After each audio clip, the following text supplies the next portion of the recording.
Welcome to Stuff You Missed in History Class, a production of iHeartRadio.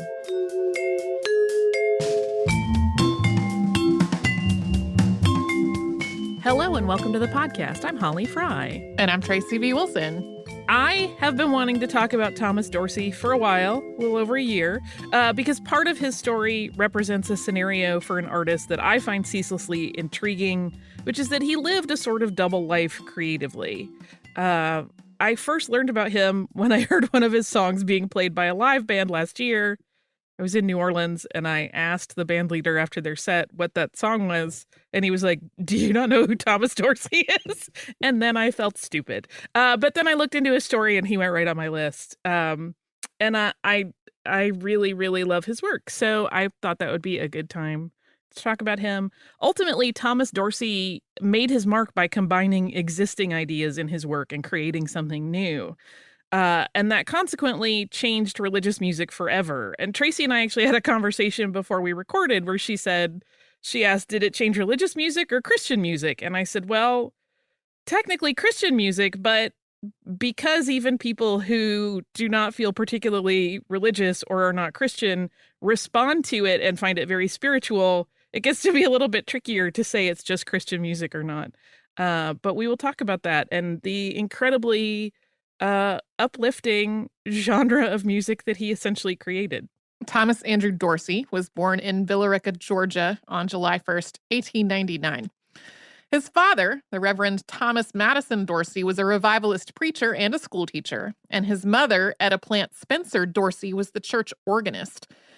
The Dorsey family, Thomas had several siblings, moved around a great deal before settling in Atlanta in 1908. Etta and Thomas Sr. were both educated. T.M. Dorsey attended Atlanta Baptist College, which eventually became Morehouse. Etta was a property owner in Villa Rica starting in 1894. Before she married Thomas, she made that purchase with the money she came into after her first husband died. So they started out in really good standing, but the Dorsey family's fortunes dwindled. Before they moved to Atlanta, they had actually fallen into poverty. Etta's land had been sold off in pieces over the years to keep the family afloat, and then they entered into a sharecropping arrangement which depleted what little they had left. We have talked on the show about how sharecropping systems essentially would just keep people poor and in many cases make them poorer than when they began. When they moved to the city, both of Dorsey's parents had to leave their religious jobs behind for other work just so they could make ends meet. His mother started working by taking in laundry, and his father took work as a laborer. This was a really difficult time for 9-year-old Thomas. For one, his family had been well respected back in Villa Rica, but they were nobodies in Atlanta. He wasn't really accepted by his peers at school, and he had to fall back a grade from the 3rd grade and repeat 2nd grade. This really made him the odd man out among all of his classmates who were younger than he was, and among the children his own age who were in a grade above his. In one recollection, he mentioned never getting invited to classmates' birthday parties and sometimes watching those festivities through the windows of the celebrants' homes. And because of that lack of connection with kids his own age, Thomas started going to vaudeville performances and hanging out at the theaters. This initially began because it was popular for kids his age to go to the kids' matinees there. These were theaters where sometimes there would be a movie, but also there would be live acts. But he started lingering long past the matinees intended for children so that he could see the musical acts intended for adults. And it was there, in Atlanta's black entertainment scene of the early 1900s, that he finally found a sense of belonging. Watching performers such as Bessie Smith, who was also very young at this time, and Ma Rainey inspired him to pursue music as a career for himself. He had learned a bit of piano from his mother and learned to play the blues songs that were popular from some of the regular piano men and touring performers that he'd come into contact with at the theater. He started playing first at parties as kind of an unpaid fill-in, and then he started to play professionally, still just a kid. He did this at some of the saloons in what was back then the Black Red Light District on Decatur Street. That earned him the nickname Barrel House Tommy. And at this point, though, even though his mother had been very, very musically inclined, he couldn't read music, and he knew that that was limiting him. He had basically been learning songs by rote without having to read music. So as a young teenager, he decided to seek out music lessons. He took those from a woman named Mrs. Graves. But he had never really liked structured schooling, so he gave up this enterprise after just a short while.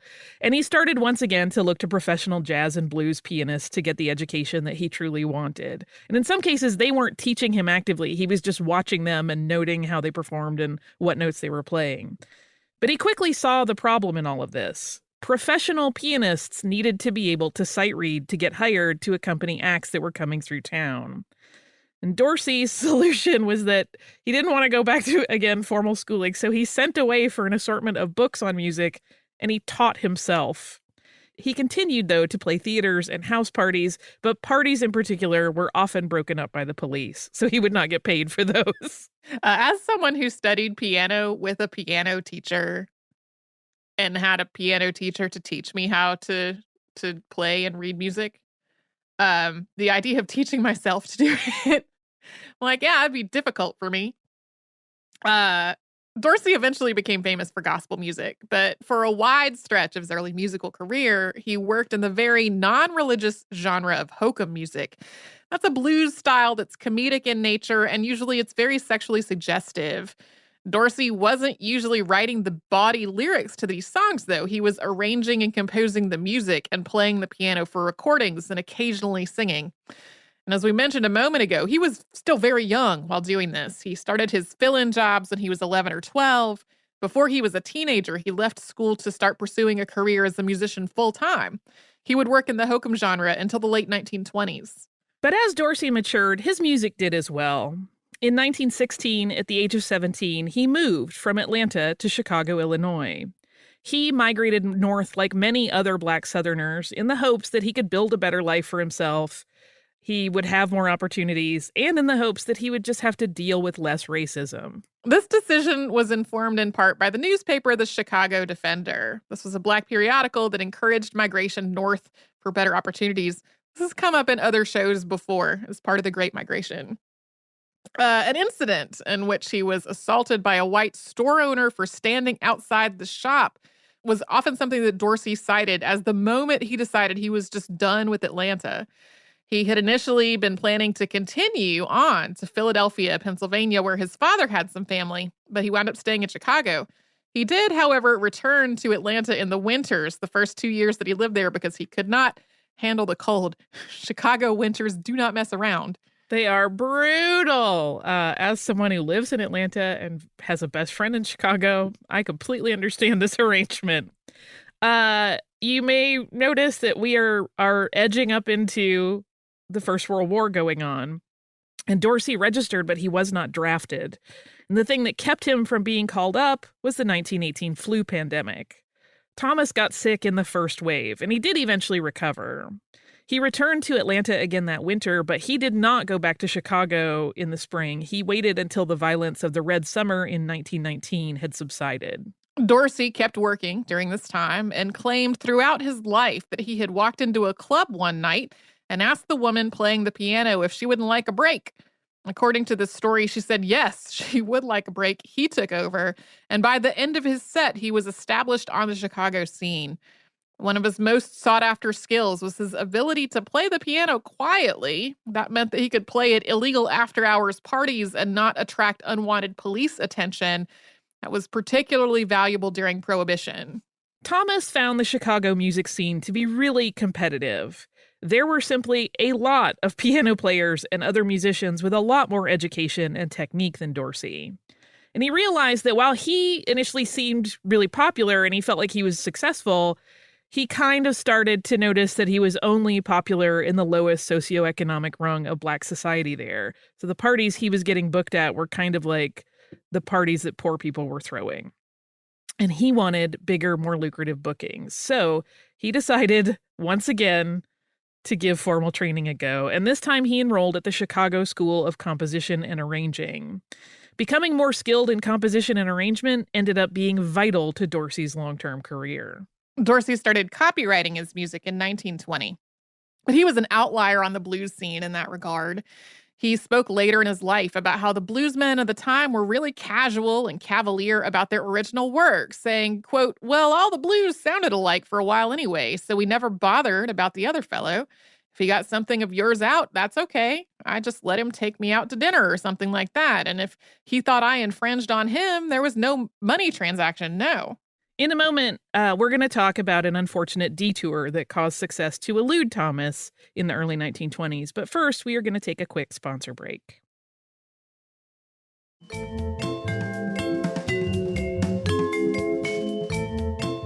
The time that Dorsey spent in school and a surge in popularity for blues music really helped improve his standing on the Chicago music scene. But as his reputation grew and his career seemed poised to really take off, Thomas had what is usually described as a nervous breakdown at the age of 21. He had been working day jobs and then playing at night, and the nonstop schedule and not taking care of himself had caused him to drop a lot of weight. His mother went to Chicago to get him, and when she saw him, she found him gaunt and exhausted. I think I read one account that said he weighed less than 130 pounds, and he was a grown man at this point, so that's quite lean. He went home to Atlanta with Etta to recover, and during his time there, though, she was very vocal about her disdain for the type of music that he had been playing for a living, and she really, really urged him to turn to religious music. He was still just a young man in his early 20s, and Dorsey did not take his mother's advice. Once he was feeling better, he went back to Chicago, but once he was there, he had a profound spiritual experience. Thomas believed in God, but he didn't want to belong to any one church, and his worship was a little haphazard. But while he was attending the National Baptist Convention in Chicago in 1921 with his uncle, he heard W.M. Nix sing, "I Do, Don't You?" And as Dorsey would later say, quote, "My inner being was thrilled. My soul was a deluge of divine rapture. My emotions were aroused. My heart was inspired to become a great singer and worker in the kingdom of the Lord." In 1922, Dorsey copyrighted his first sacred song, "If I Don't Get There," and more soon followed. He also became the music director at the New Hope Baptist Church on the south side of Chicago. And this was a really good fit because the New Hope congregation was open to some of the experimentation that Dorsey wanted to try out musically. That was something that a lot of churches probably would not have accepted. As he put it, quote, "I had the prerogative to take a church song and put more into it." The New Hope job only lasted a few months before Dorsey's interest waned. He took a job with a band called the Whispering Syncopators at $40 a week, and the band became really popular at clubs around Chicago. But after a few months of that, he moved on to the booming blues recording business. Dorsey was able to assess the music industry and its audience and then write songs that had mass appeal. Yeah, some music historians will say these are clearly not his best works because he was like, what will make money? What will sell the most records? In 1924, Thomas started touring with famed blues singer Ma Rainey, who he had watched perform when he was a kid. And he performed under the name Georgia Tom with her Wildcats Jazz Band. That's a name he also used as a recording artist. And Dorsey was putting away money that he made on tour, and he made a little nest egg for himself with the intention that his next step in life was to start a family. While Dorsey's star was on the rise, his uncle Joshua, who also lived in Chicago, had taken on two new household members. They were Frankie Harper, a nurse that Joshua had hired to work in his drugstore, and Frankie's sister Nettie. When Thomas and Nettie met, they started a courtship immediately. In spring of 1925, Thomas proposed, but Nettie did not give him an answer. He also wrote to Nettie's mother and asked for her blessing and did not get a reply. But after several months of making him wait, Thomas would describe later on that there was another man in the mix, also courting Nettie, and he wondered what was going on there and who would win her affections. But Nettie did accept Thomas's proposal of marriage. They got married on August 1st of 1925, and they left Chicago together on August 2nd, not on a honeymoon, but on tour with Ma Rainey.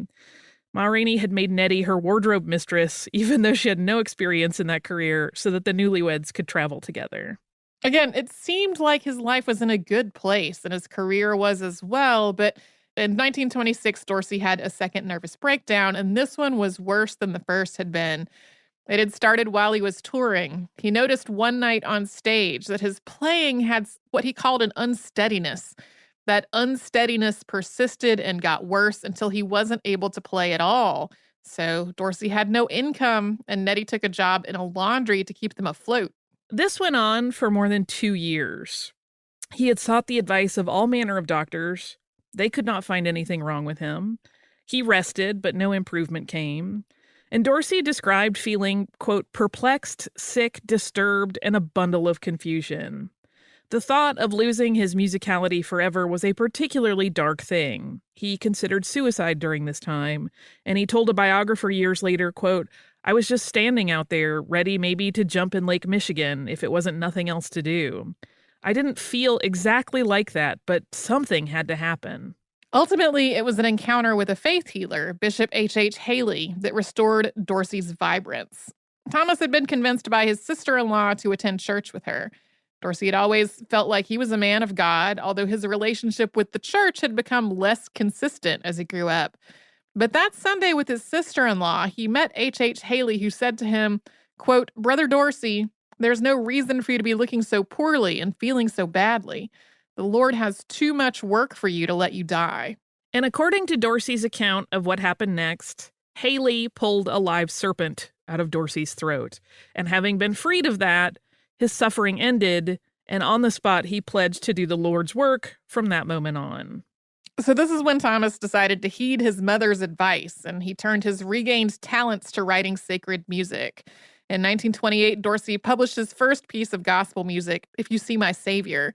This marks a desire creatively that would define the musician's entire career, although he really struggled with his identity musically for a while. Dorsey had planned to work exclusively in religious music genres from the time of his healing. But the religious songs that he was writing were not well received. Churches simply didn't want them. They were too modern. They used an 8-bar blues structure, and they had displaced syncopated notes. And some ministers even called his work devil music, even though the lyrics were very devotional and affirming. They were a departure in that they were not so much about pain and sorrow as they were about hope and this sort of affirmative connection with religion. And Dorsey thought this would catch on, and he even tried sending free copies of some of his songs to churches in the hopes that they would like them and that they would buy more, but that did not work. And for a brief period, just needing to find work, Dorsey went back to playing non-religious blues. We're about to talk about a song that was just wildly successful for him, but which he was ambivalent about, and we will get to that after a sponsor break.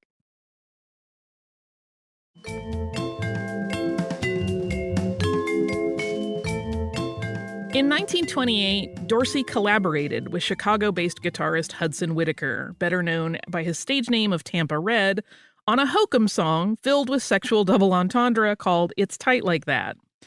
Initially, when Whitaker approached Dorsey with the lyrics, which needed a melody, Dorsey told him he didn't, quote, do that kind of music anymore.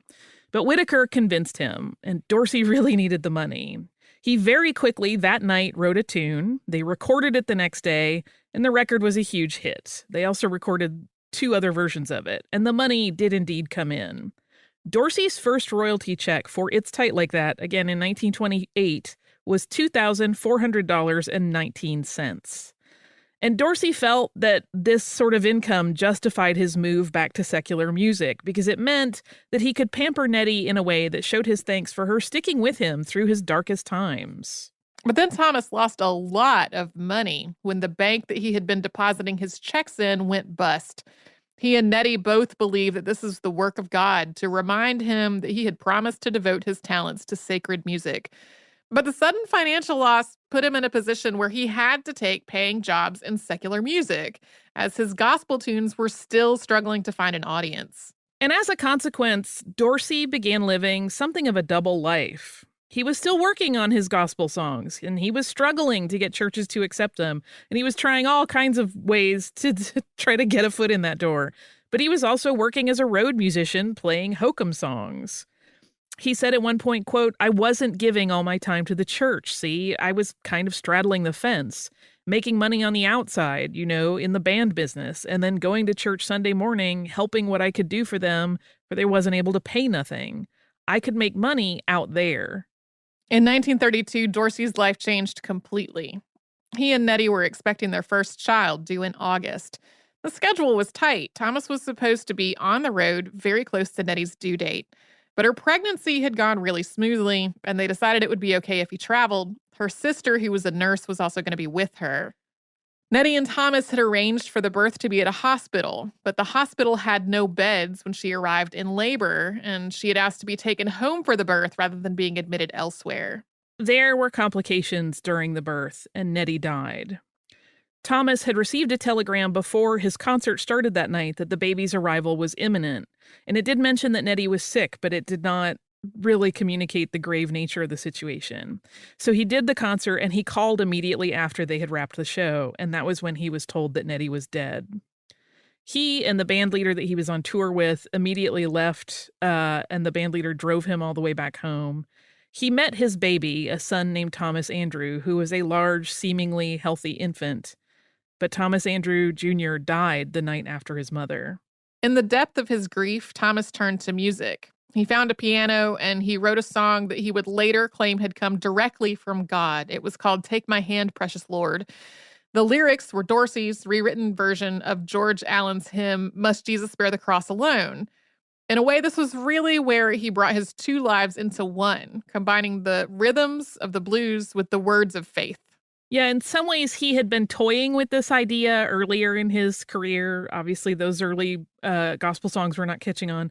But this was like a point where you could not argue that it was not a combination of the two. And it was not accidental that Dorsey chose to blend blues with a religious message. He had noticed early in his career that the reactions that audience gave at blues performances were often very similar to the way people responded when they felt deeply moved in church. He described this similarity in a 1977 interview. Quote, I seen women in the audience jump up, so touched. Jump up like you shouting in church. I've seen that right in the theater. Whatever it is that touches them, they jump up and ring and shout just like we would in church. It gets low down. Now, what we call low down in blues doesn't mean that it's dirty or bad or something like that. It gets down into the individual to set him on fire, dig him up or dig her up way down there till they come out with an expression verbally. If they're in the church, they say amen. If they're in the blues, they say sing it now. And we should note that this was not a style that was instantly popular or viewed positively. Aside from his earlier work, this was also not across the board something that people welcomed. There were some members of Black churches where this music first started appearing that felt that it represented a step back. And they feared that embracing something that felt like old culture and tradition, that they were signaling to the white majority that they were not interested in fitting in or assimilating, and that in doing so, they were going to stunt the potential for upward mobility for the entire Black community. This concern and discussion was not new, and it did not relate only to music. Debate about the balance between adopting white cultural norms or retaining a connection to their own Black culture rooted all the way back to enslavement had been happening for some time, especially in cities, and particularly as more Black people moved from rural areas to those cities.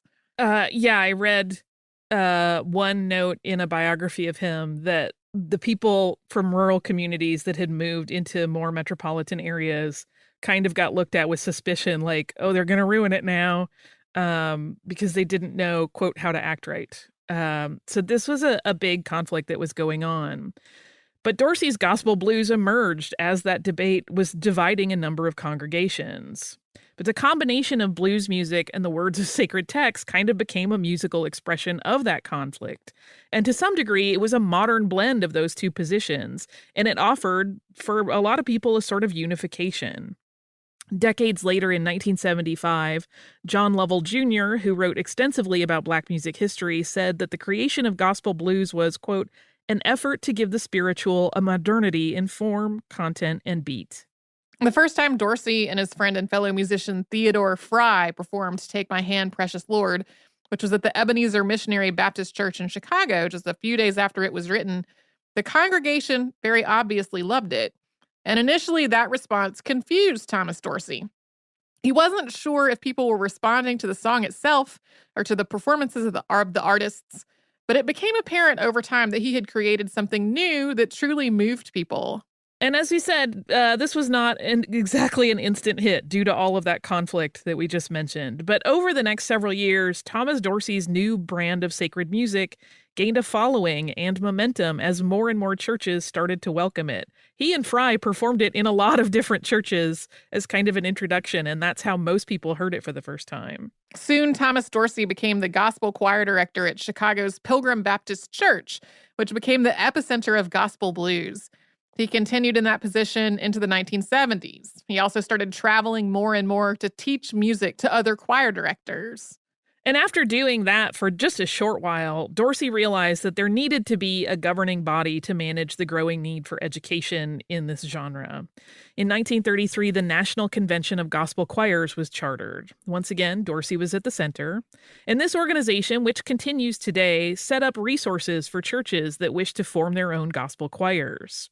The National Convention would send people out to churches and help them get their choirs up and running. Dorsey remained the national president of that organization for 4 decades. As his travels and administrative responsibilities added up, Dorsey stopped performing on recordings. His last session was in 1934. As his popularity as a songwriter continued to grow, Take My Hand, Precious Lord became a standard. It was sung and recorded over the years by a lot of luminaries in the music world, including Elvis Presley, Aretha Franklin, Mahalia Jackson, and Johnny Cash. Many of Dorsey's more than 400 songs have similarly been sung by popular musicians both in and out of religious contexts. Yeah, he also started his own publishing company because music publishers did not want to publish gospel music written by Black composers. And he was like, okay, I'll put my schooling to work. In 1941, Dorsey also remarried, this time to a woman named Catherine Mosley, and they went on to have 2 children together. Dorsey's career was unique because he was able to see that his music was important to people during his lifetime. One of the last things that Dr. Martin Luther King Jr. said before he was assassinated in Memphis in 1968 was that he wanted Take My Hand, Precious Lord to be played that evening. It was one of the civil rights leader's favorites. The song was performed at Dr. King's funeral. Thomas Dorsey died on January 23rd, 1993 in Chicago after a lifetime of giving music to people. He was 94 years old, and he had developed Alzheimer's disease in the last years of his life. In 2006, Pilgrim Baptist Church, where Dorsey worked with his choir, burned in an accidental fire that destroyed all but the exterior masonry. The church had already been declared a historic site back in 1973, and there was a massive effort to raise funds to rebuild the entire structure to what it had looked like in the 1920s and 30s. The focus of reclamation efforts have shifted somewhat. The site is now earmarked to become the National Museum of Gospel Music, and fundraising efforts to fulfill that mission continue. Dorsey's many songs, both secular and sacred, continue to be performed. Among other notable recent instances, Beyoncé sang Take My Hand, Precious Lord at the 2015 Grammy Awards. You can hear that performance online. It's quite touching. Earlier this year, the documentary Say Amen Somebody, which covers the work of pioneers in gospel music, was restored and re-released. It features interviews and performances and includes Thomas Dorsey speaking about writing Take My Hand, Precious Lord.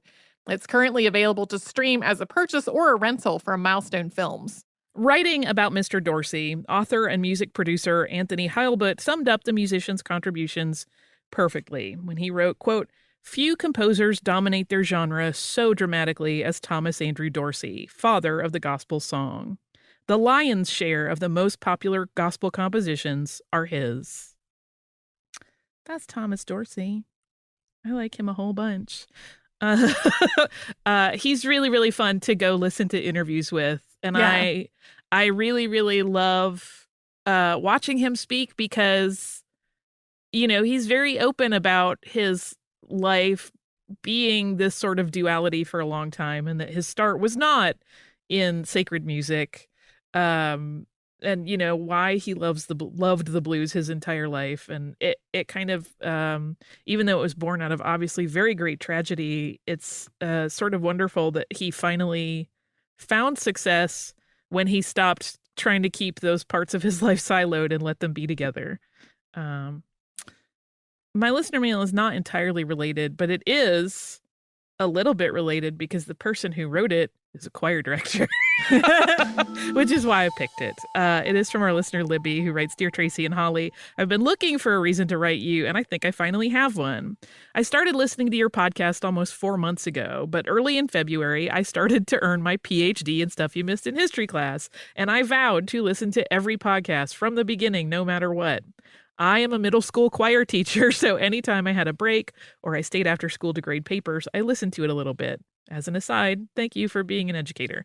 Then in March, we left for the spring break that never ended, and my schedule opened up. Since March, I have listened to the podcast whenever I've had free time.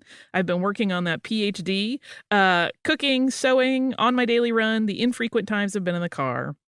My family made sure that I did not miss a lot in history. I grew up in the historic town of Hannibal, Missouri, and my grandmother was a Mark Twain historian.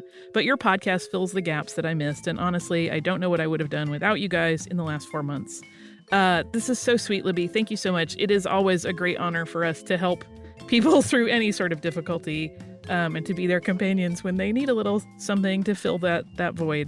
So thank you so much. If you would like to write to us, you can do so at historypodcast@iHeartRadio.com. You can also find us everywhere on social media as Missed in History, and you can subscribe to the show on the iHeartRadio app, at Apple Podcasts, or wherever it is you listen.